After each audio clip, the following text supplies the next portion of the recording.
batay sa mga paunang sirkumstansya at lumalantad na mga ebidensya doon sa Senate investigation, sindikato ang operasyon nito at explanation about dito.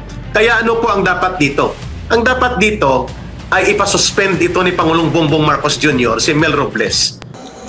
Ito ang Wow Trending.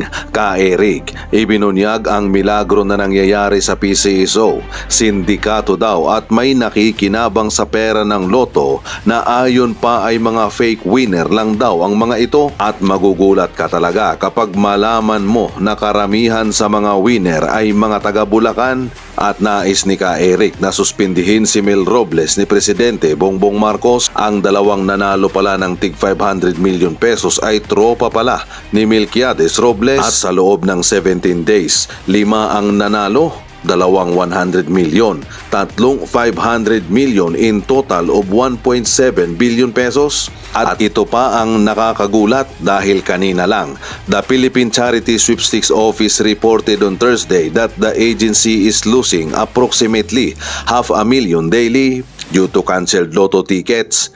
Ngayon ko lang nalaman na pwede palang ikansila ang lotto ticket. Oh my God talaga, Melquiades Robles. At ito nga ang komento ng mga netizen dito sa palusot ng PCSO na lugi sila ng 500,000 araw-araw dahil sa mga kinakansilang lotto ticket. The best alibi in planet Earth, the kingpin of PCSO. Pinagtawanan itong PCSO dahil nako, yung palusot nila ay X talaga, hindi pwede. I don't gamble, how can you cancel the lotto ticket? Ang daming paliwanag, nabubuko na kasi ang mga ginagawang katarantaduhan. This government is really too corrupt and out of control. Grabe na, super duper corrupt, harap-harap ang korupsyon. During the pandemic, PCSO is one of the source of income sa gobyerno. Panggasto sa mga nagkakasakit, ngayon wala nang maibigay dahil nasa bulsa na. Dinadaan tayo sa drama habang ang Comelec ay nagbibilang na. Pinapaasa tayo ni Zubiri na stop na daw yung PI, diretso pa din sila. Huwag nyo kaming libangin, di kami nakakalimot sa totoong issue. How can you cancel a sold lotto ticket? Meron bang ganon? Di ba bayad muna bago issue ng ticket, then bulahin na agad? Paano pa cancel? Nabola na. Binubola nyo kami, how dare you. Kapag bibili kasi tayo ng loto, kapag tataya tayo sa loto, magbabayad ka muna, bibigyan ka ng ticket. Pagkatapos mong binigyan ng ticket, nagbayad ka na, ipakansila mo, edi murahin ka dun sa bantay ng loto outlet dahil binalik mo yung ano mo, pinakansila mo yung ticket mo. Ang taong nanalo, maraming kapamaraanan na tayong pwedeng gawin dyan para maproteksyonan ang nanalo. They're insulting our intelligence. Yeah. Napakababaw ng kanyang pagtingin sa usapin na ito. Kaya ang gusto namin ni-raise dito sa Laban Kasamang Bayan, ginagamit ang poder at kapangyarihan ng gobyerno kasi ang PCSO government office yan. At ang inatasan dyan na mag-manage itong si Mel Robles. Pero ang nangyayari, if batay sa mga paunang sirkumstansya at lumalantad na mga ebidensya doon sa Senate investigation, sindikato ang operasyon nito at may nakikinabang sa pighati ng mga tao na kinukuhanan mo ng mga sugal na pera at gagamitin mo, paniwalain sila na may tsansa silang manalo. Correct. Yun pala ang kokobra ay kasindikatuhan. In a matter of 1 month, 1.7 billion ang nawala na pundo na dapat ay income ng ating pamahalaan at napunta sa questionably na mga winners na ito. Edited ang video, edited ang picture, hindi maipaliwanag kung bakit Bulacan ang pattern ng winners at hindi niya dininay na konektado sa kanya ang mahigit kalahating bilyon na nanalo, dalawang nanalo ng mahigit kalahating bilyon at ang itinuturo malalapit lahat sa kanya. Wala siyang outright and categorical explanation about dito. Kaya ano po ang dapat dito? Ang dapat dito ay ipasuspend ito ni Pangulong Bongbong Marcos Jr., si Mel Robles. At magpumasok na rin ang ombudsman para mag-imbestiga dito sa kanya. At kung may delikadesa siya na mag-voluntary tender ng kanyang suspension ng kanyang sarili mula sa investigation na ito. At lumalabas, ma'am, pumahabang nag-uusap tayo, na marami ngayon ang nanonood at naniniwala na matagal na nilang ginagawa yan ng grupo ito. Mula nung pag-upo. Yes. 2 years na daw ito, ma'am, kung saan nagkakaroon ng sabwatan at upang lukuhin ang milyon-milyon na mamamayan, nakawin ang pundo sa gobyerno at mapupunta sa private benefit ng mga tao pamamaraan pasok sa programa ng gobyerno na pasugal pero hindi na pupunta sa gobyerno na benepisyo at taong bayan. So plunder talaga ito. We call on the Ombudsman also to do parallel motu proprio investigation and effect. Kung hindi isuspend na Pangulong Bongbong Marcos Jr. Itong si Mel Robles dahil presidential appointee ito sa kanyang posisyon, the Ombudsman can issue preventive suspension laban sa kanya at least 60 days at alisin siya dyan sa poder niya bilang general manager. The issue here is how government power and government office are being used in order to abuse the people, amass private na mga pundo na dapat napupunta sa gobyerno at may kasabwat na mga opisyal na ahensya ng gobyerno at mga pribadong sindikatong elemento na ginagamit nila. These are the meat of the na tinatanong ngayon ng mamamayan kay Mel Robles at hindi niya pa may paliwanag ng maayos sa mamamayan. Na magagalit pa rin ang tao. Sino ang nanalo? Katropa ba yung pinapanalo ninyo? Tapos nun, so far ngayon ang lumalabas, no? Yung 5 na yon na may mga jackpot lahat-lahat sama-sama 1.7 billion ang nangyari tinamaan in 1 month, December or less than a month. Sabi nga ni sino yun? Robles, no? 1 month or less than a month, December, yung buong 1.7 billion, 5 na lotto categories, 42, 45, 49, 55 at 58. Tinamaan lahat yon. What is the probability? Sa buong buhay nyo ba tumaya kayo ng loto? Inanay ko mula nung inimbento yung loto sa Pilipinas, mula nagkaroon ng loto hanggang sa namatay, tumataya yon. Na minsan hindi siya nanalo, no? Kaya nga minsan yung pot money mabot pa na 700 million eh. Kung isang buong taon yon, no? Nagraran. Walang makapanalo. Mentras lumalaki yung pot money, taya ng tao. Why? Kasi nga ang Pilipino, merong ugali tayo na yung magbaka sakali, no? Baka manalo. Baka biglang one time biglang wag niyo galawin. Baka biglang manalo, one time big time sa isang loto, biglang milyonaryo ka, lalo na kung pot money, ang laki. Kung 500 million, tas nag-iisa ka, di bali, kahit 10 kayo, 50 million bawat isa, walang masama ron.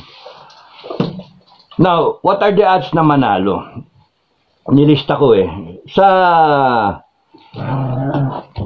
ang probability ng kombinasyon, ang total combination sa 642, 5.2 million. No? Niround up ko na. 645, 8.1 million.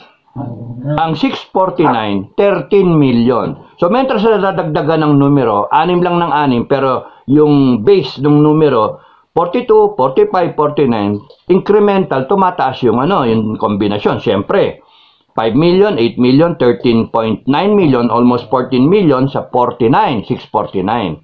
Sa 655, 27.9 million. So, almost 28 million combinations. And 658 is 40 million combinations. Why am I saying this? Ikaw, OFW ka, nagpapadala ka ng pera sa iyong pamilya, o kaya ikaw, farmer ka, o kaya driver ka. Ano ba naman yung 20 pesos o 24 pesos? Mas malaking taya, 24. Ganun ba? Hindi na ako tumataya So, sa 20 na lang ka mo. Shh, quiet. Quiet. Kung maingay, sorry So, kung kunyaring magbabaka sakali ka, yung 20 mo, 2 numero, 40, minsan 100, ilalaglag, 5 numero, may alaga, may alaga, sorry may alaga sila,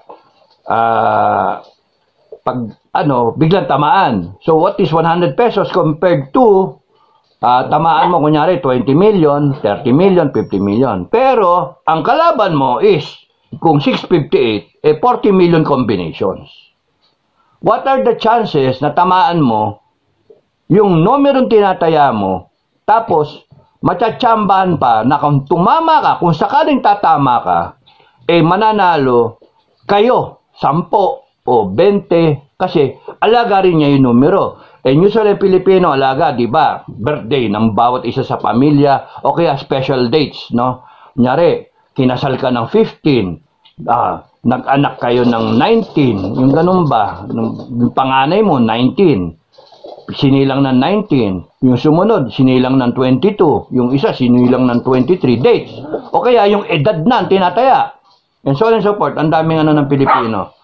So, ang punto, ipinapaasa sa Diyos na manalo ka.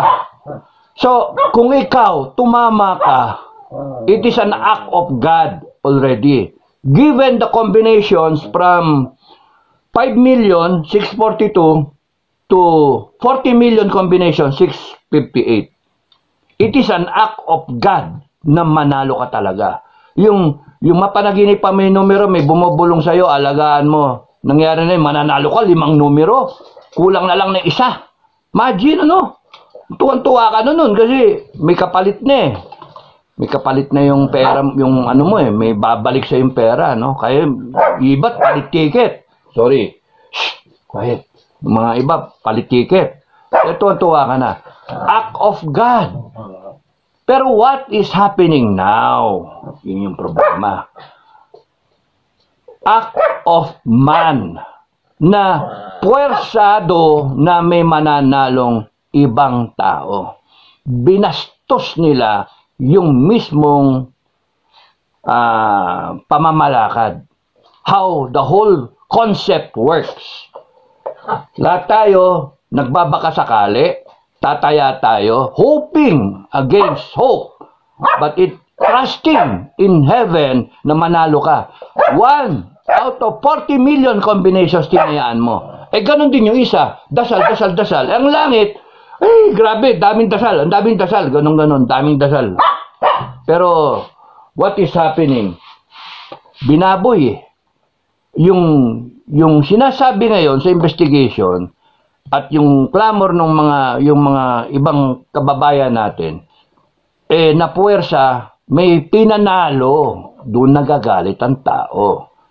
Parang binaboy mo yung hope ng taong bayan at masama yun.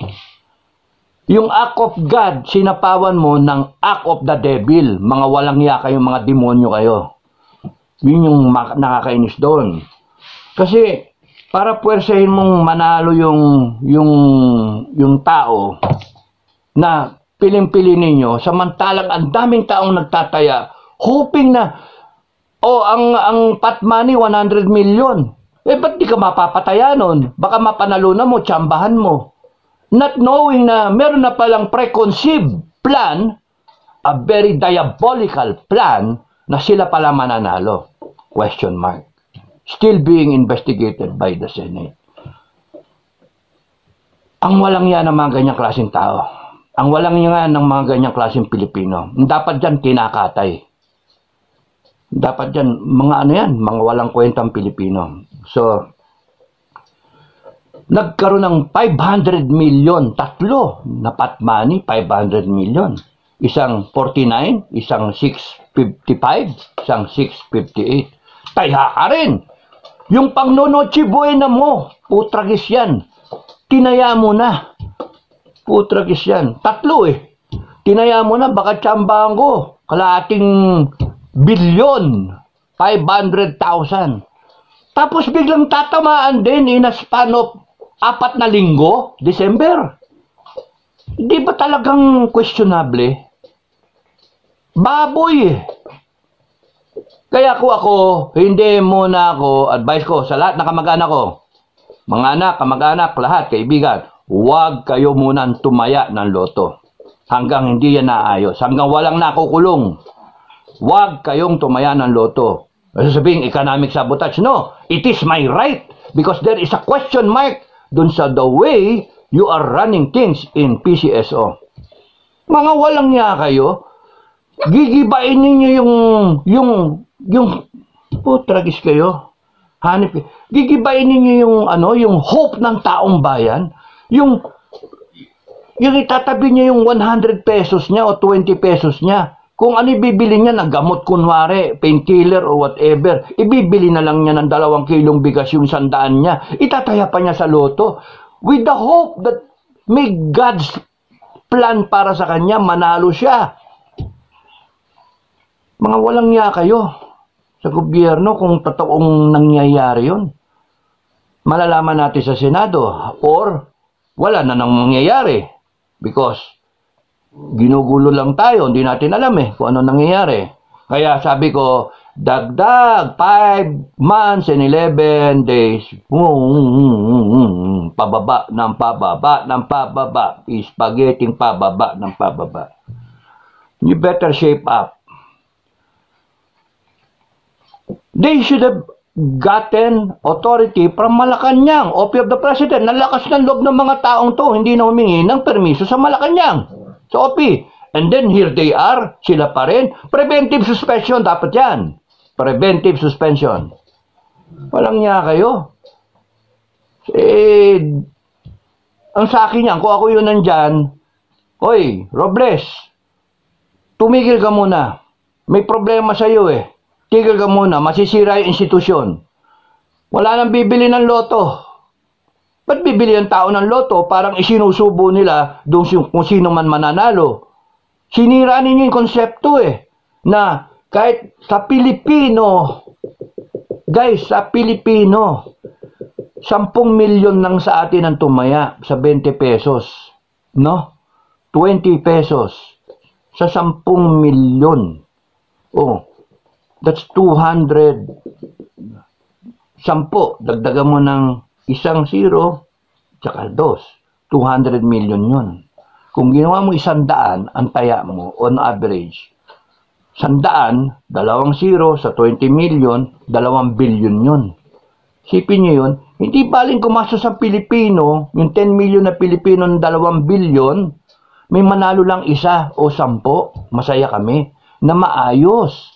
Pero yung may mananalo na dinaya ninyo, pinalabas ninyo, ewan ko paano nyo gagawin yun. Pinabigat ba yung bola, tapos ang lulutang yung pinaka, hindi, or ang pinakamadali dyan yung mismong may mananalo, tapos nun, chechikin nila, walang nanalo, lilitaw, ticket. I-generate nyo yung ticket, nandun yung numero, i-antidate ninyo. Yun yung sa akin sa tingin ko, yun yung that's the fastest way to cheat. Kasi kontrolado nyo lahat, yung system, no? You will generate it and then kaya nga Congress should investigate kung saan galing yung ticket. Pwede nga i-antidate yung ticket. Pwede naman siguro i-antidate yung ticket na kinuha, kung saan kinuha. May sindikato. And kung kunyaring may question mark, why would the Filipino people put out money in the hope na mananalo siya, when in fact, tinatarantado ninyo. Niluluto ninyo, may mananalong ibang tao. Ginamit nyo yung loto, ginamit yung PCSO para bayaran yung mga troll, bayaran yung mga loyal sa inyo. Tinarantado nyo na naman ang Pilipino. Magalit ang Pilipino nyo sa inyo. Yun yung point ko. Okay? Ay, nakasama ng loob kayo. Wala na ako, hindi ako tataya ng loto. Ba't ako tataya? Nandiyan yung question mark May mananalong iba. Kung sino-sino yung papanalunin ninyo. Hindi maganda yon. Tignan nyo yung loto sa ibang bansa. Mas maganda pa, tumaya na lang ako sa ibang bansa. O kung meron akong pera, sasabihan ko yung kamag-anak ko sa abroad, itaya nyo nga ako, padala nyo. Kunan nyo ng picture yung ticket, padala nyo sa akin. Oh. Para meron akong katibayan na akin yung ticket. Ba't ako tataya dito sa Pilipinas? Sasabihin nyo, gago kayo Gago kayo, gobyerno. Siraulo kayo. Sinong Pilipino ngayon niloko ninyo? Uy, meron dyan mga nasa gobyerno rin. Meron din dyan mga retirees din. Meron dyan kung sinong Pilipino rin, OFW, etc. etc. Meron din dyan active service na military men din. Kaya hinay-hinay kayo. No? Kayong mga walang iya sa gobyerno, hinay-hinay kayo. Because wag nyong pilitin na yung taong bayan magalit, because pagka lumabas yung kulo ng bayan, yung galit ng bayan, buong-buo yan, magsama-sama yan. Hindi ako nananakot. Nagsasabi ko ng pwedeng mangyari sa inyo.